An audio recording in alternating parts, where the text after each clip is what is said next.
Bakit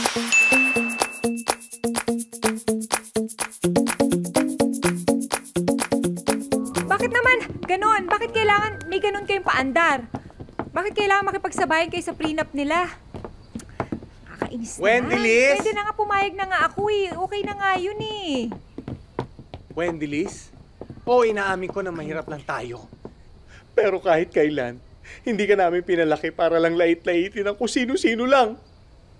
Pero sa ginagawa mo ngayon, pinapakita mo lang sa kanila na sunod-sunuran ka lang.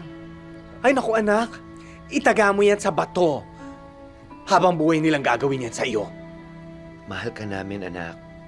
Kabutihan mo lang iniisip namin. Pero syempre, kailangan mo rin manindigan.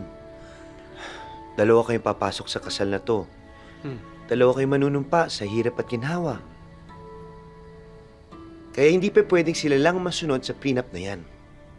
At ano-ano naman daw ang mga dagdag na kondisyones sa prenup agreement? They want kung ano magiging income ng business ko. They want 50% to go to Wendy. What? Eh di ba nga siya may gusto na kapag kinasal na sila, maging plain housewife lang, itekla-bu. O, paano na Andalu? Sana kukunin if ever. My point. See?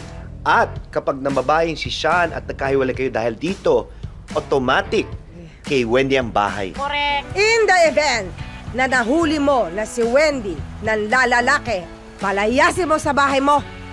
At ni Singkong Duling, wala siyang makukuha. Naku, kapag nanlalaki si Sean. Hindi man nalalaki si Sean.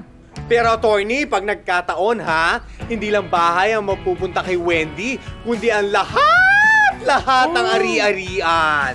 Kapag binastos kami ni Wendy, dapat may fine. Dahil hindi niya dapat binabastos at nire-respeto niya dapat ang mga magulang mo. Hindi pwede makalimutan ni Sean ng mga special date. Aha. Yes. Anniversary, birthday, Yes. Valentine, at Mother's Day. Oo. At dapat every year lume-level up ang kanyang mga regalo.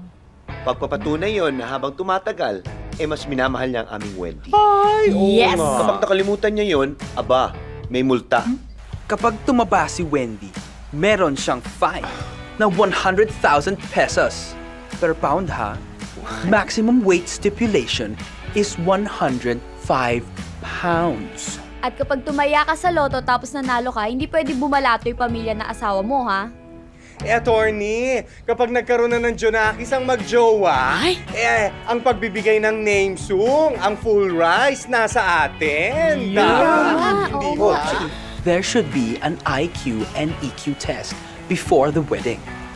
And if we find her IQ lacking, she is required to study and read books until tumaas ang kanyang IQ.